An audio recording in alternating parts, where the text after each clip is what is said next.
I personally do not consider people that are in favor of the Zionist state. That includes many people that control our government. Bill Ackman happens to be one of the more visible people right now in lieu of what happened with Charlie Kirk. But there is a cabal of people that actually control this country. And it's not a lot of them. They have their shell companies. We know how the money is facilitated. We covered the story recently regarding the Democratic Party and maybe their biggest PR firm, SKD Knickerbocker, that is taking money hand over fist from the Israel lobby now to facilitate the Israel army bots online. We know what's going on with Conservative Inc. and the activities that they've done, the people that they pay off to continue this masquerade of, oh, we really support Israel. But I'm starting to think that the line is paper thin. This isn't actually as impressive as they make it out to be. They just have a lot of money and power. Now, obviously, that goes a long way.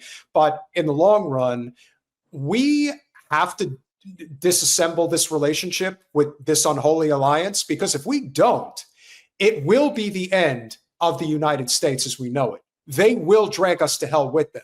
And yes. I'm starting to think, as Jen and I have been pontificating on our channel in terms of why this is happening, we believe that is it the Samson initiative? Is that what the Samson option? The Samson option. I do believe that Netanyahu has made it very clear that if they get backed into a corner, they'll drop a nuke. Like, to me, that is the reason why this is still lingering, even though it does seem that the overall consensus, with the exception of the affluent Jewish Zionists and then obviously a portion of the Christian Zionists, are still attached to this unholy alliance. Maybe it's religious based, but I think it's mostly economically based. But from where I stand, I do believe that if we do not sever this relationship, and quickly, it's going to be the end of America in a way that I don't think people are truly prepared for. I don't know if I would agree on like that language as far as like end of America, but I definitely agree with like the other points of what you're saying right now, because I've been watching not only this genocide, but for the past 2 years, I started watching economic trade alliances forming under BRICS, as well as like in another sort of category that will fall under BRICS, but hasn't been moved under BRICS for the tariff war going on. But there is definitely a shift of global power happening. As an empire, we in America are falling on that power spectrum. I think you can see areas where we still sort of have some control, especially in the Middle East, but I see that also shifting outside of our control. And so this empire definitely is falling. There's going to be some uncomfortableness, I think, to what you're saying for American citizens of what this is going to mean if we don't like significantly change the trajectory of our support of the Israeli government and that regime. That this situation is giving all of these other countries the opportunity to shift these alliances the longer this goes on, because they're so embedded with the United States and with the Zionists in some senses that it takes that time to do that. For example, in America, 30% of soy is purchased by China. Because of the tariff war, China has not purchased any soy and doesn't have plans to. They've signed an agreement with Brazil to purchase that from there. So you have farmers throughout America right now that are raising the alarm that nobody really knows about, right? Because the administration doesn't care, but I care. So I'm watching this happen where they are about to harvest all this soy with no customer to purchase it. This, we look at Subaru manufacturing has planned to, by 2026, remove its manufacturing plant out of America. This is like this like a whole like Clinton phase. I don't know if you guys remember. I just kind of remember vaguely growing up where, you know, the Fruit of the Loom went to Mexico and all these people like left and all these jobs. Yeah. What happened, right? So what you're saying is right. I don't know if it's like the end for us. I'm hoping we have enough wisdom to change course before it gets uncomfortable, but I do think it's going to get more uncomfortable. Yeah, I From don't my perspective, necessarily I agree with Peter. This is the beginning. Hold on one second. I just want to say, I don't think it's the end of America. I think it's the end of American hegemony. And I think that's the key difference. Yeah. That's I'm right. sorry. But you can thank me for those wonderful policies I passed in the 90s, because that's where a lot of it stems from. So don't ever forget that. I need to be held responsible for those crimes. Your impressions really are great. Good. I like you do Trump really well too. Well, listen, you're really good people, but trust me, American empire's forever. That's what I would say. And thank you. We love our servicemen and women, but I have to answer to my boss, and we all know who that guy is. All right, Anthony, Wow. I'm sorry. Please continue what you're saying. So I do agree with Peter. I would also say that long ago we fell from being a hegemon. We are no longer the hegemon. We are fighting for parity with other global powers that are playing politics correctly. We're not, because we have imbeciles in office. The other aspect of that, and agreeing, this is the big. If we continue on this particular trajectory, this is the beginning of the end. This is how it ends.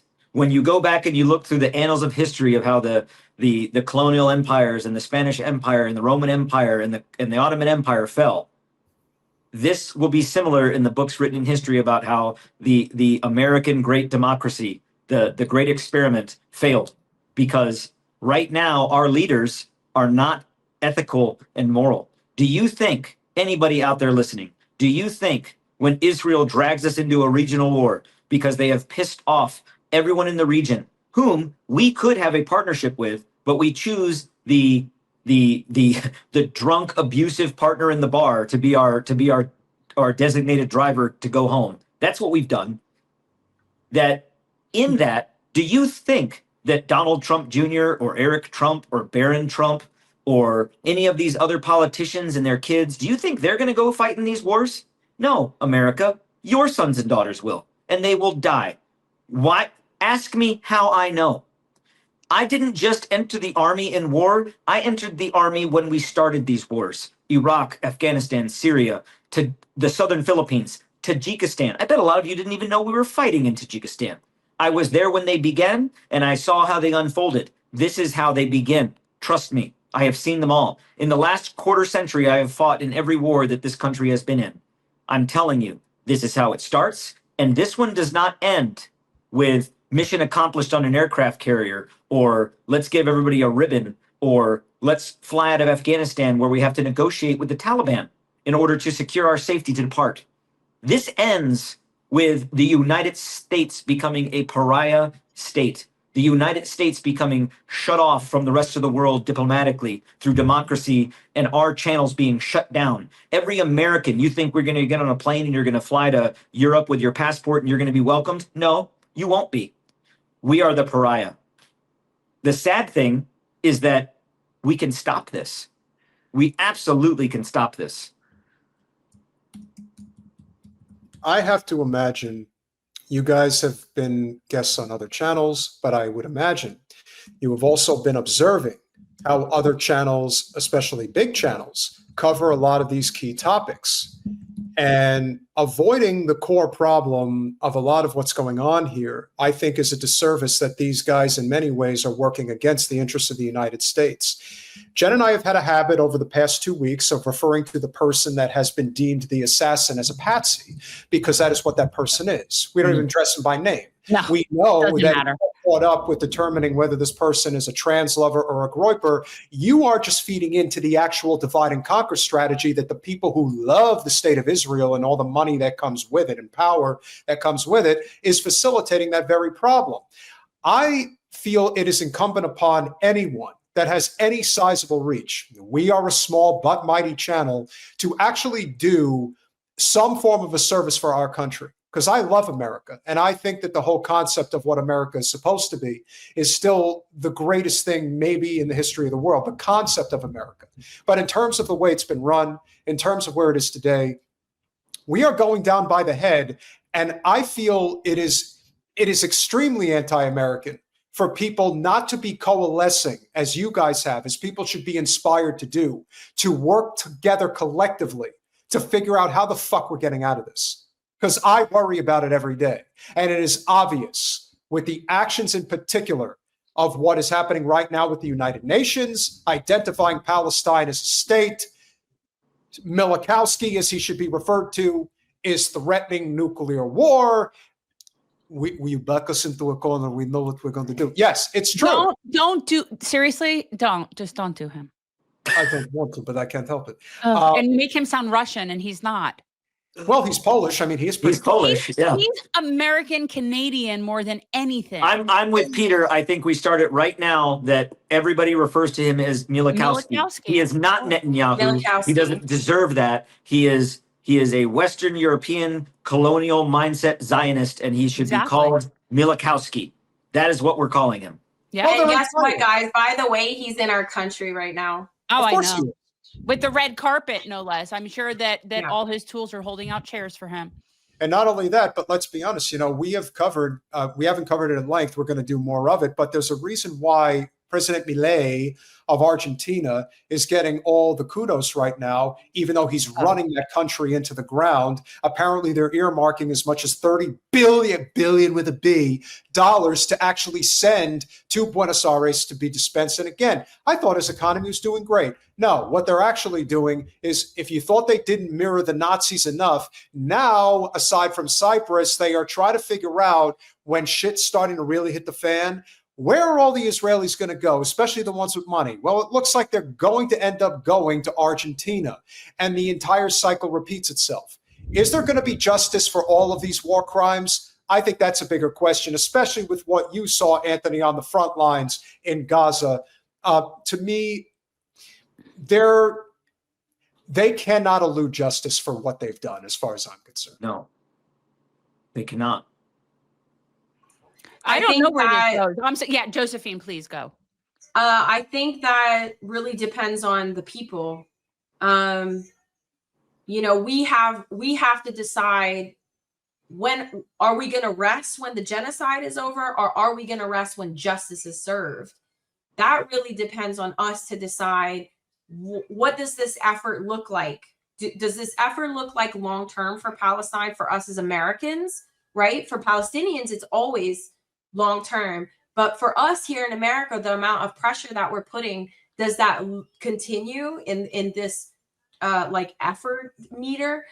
I mean, that is up to us to decide. I think as American citizens, I know for myself, I can only speak to myself, that we got to build a Guantanamo like area and send them there. That's sort of my goal, is to advocate for justice. I call it Nuremberg Trials 2.0, where they have to go through this trial. They have to be tried, these people, everyone involved, because then we're just back in the cycle of this continuing. There's no justice, no peace. Okay, that rings true, right? So we have to decide, are we going to finally seek justice from this regime, or are we just going to sweep it under the rug, and in a decade they'll be back doing the same thing again?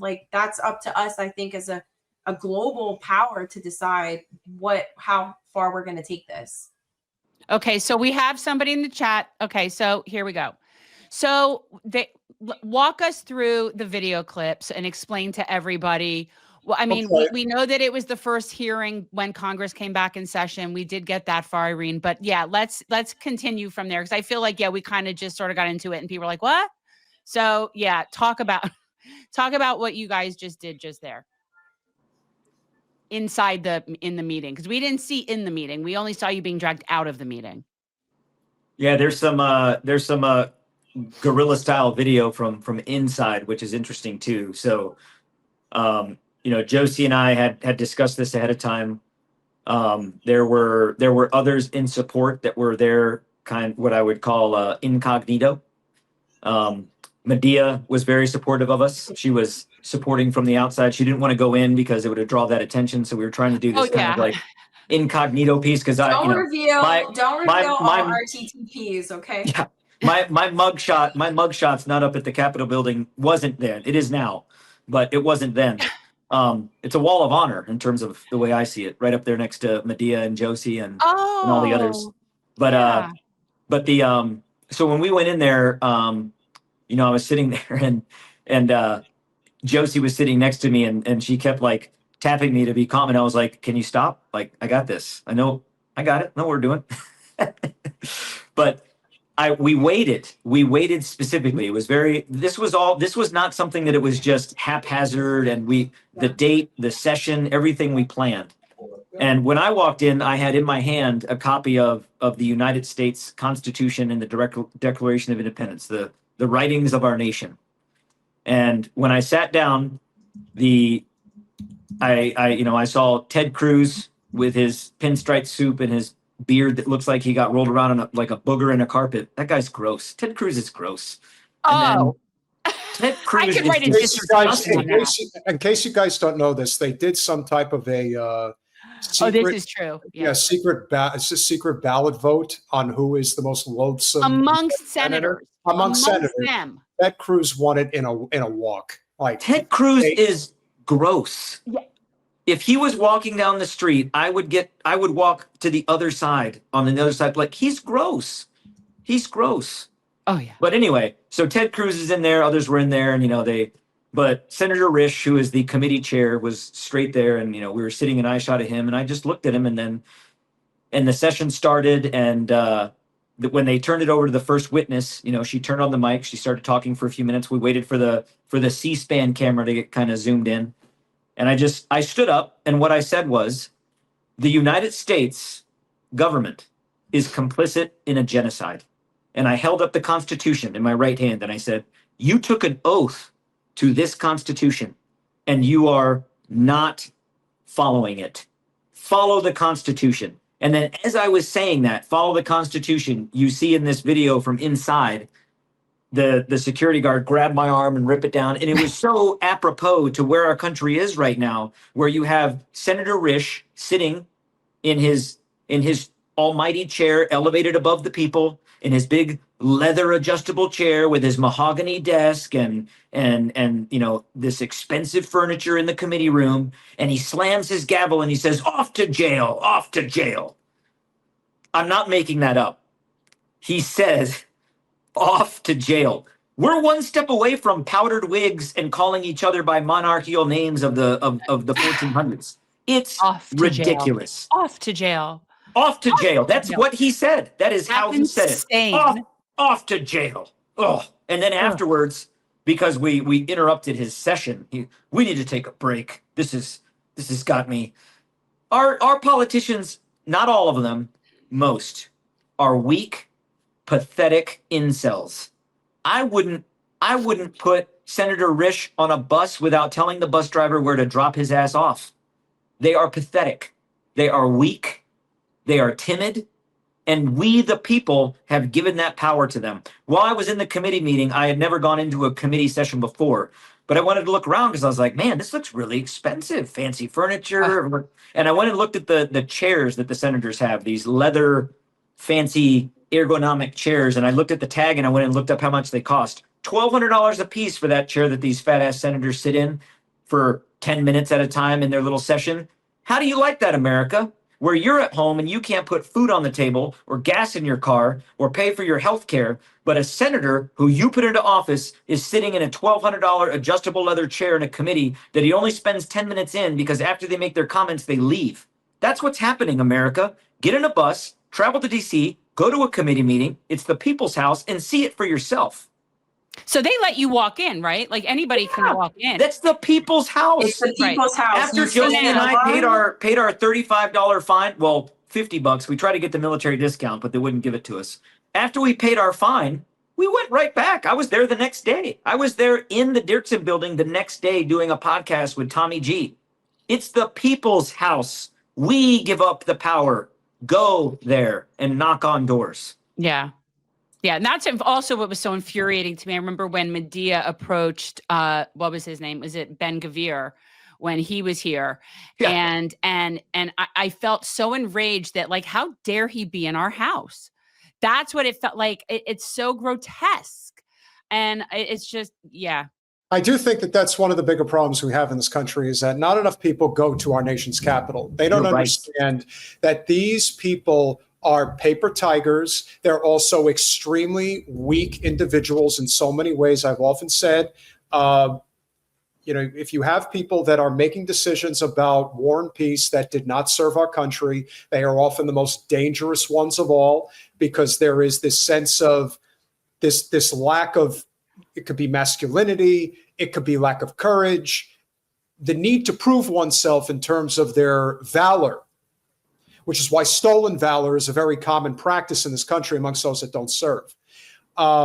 It's often the ones who do serve are often the most outspoken about war and peace, because if you have never served on a battlefield and an enemy is pointing a high-powered rifle with a scope lens right at your head, and understand that in a second you're dead, just shut the fuck up. Randy Fine is a great example of that type of person. He is the biggest badass on all of Capitol Hill today, and there is no one with bigger knee pads than him when it comes to the state of Israel. I wonder what the fuck that guy's been doing behind closed doors, because I often think, talk about incel. Talk about incel. It's not even that. Get a better example. If you guys have tipsters on the know within the halls of Congress, one thing we do know, and it's not just Epstein, sexual blackmail is a very common practice in Congress. It's not just J. Edgar Hoover that wore ladies' underwear. There are a lot of people that do really odd things whether in the privacy of their own home. I mean, we saw the video. Think what you want about James O'Keefe, but he has the ability to get some of these people that work there to just let it fly and just say the shit that they know they're not supposed to. But when they're getting honeypotted by somebody, they end up saying shit that they probably shouldn't say. And then you realize it is one nation under blackmail, as Whitney Webb so eloquently puts it. And that's why I think so much of this goes on. Yes, there are people who are willing to sell out this country because they got caught with their pants down, literally and figuratively. These are I'll tell you one of their tactics. There's actually a tactic that has been revealed by Matt Gaetz, who used to be a Republican congressman. Yes. He took one of these Israeli trips, and he said that unannounced, he decided to leave a meeting to go back to his hotel. And I can't remember exactly what pushed him to return to his hotel. I don't know if he was tired or didn't feel well. There was some kind of random reason he got back to his hotel room, and a Mossad agent was in there. And so I think about that, and I think about the 250 whether they're local or federal officials that just went to Israel. And I'm like, these teachers or whatever they may have been in their past life don't even realize that they're entering into a place where this country wants to blackmail them. And that is very easy to go into a hotel room and install malware on a laptop left there, or even a listening device, or these tactics that are just sort of elementary school in the intelligence community end up being a way that they get into these people's lives and blackmail them.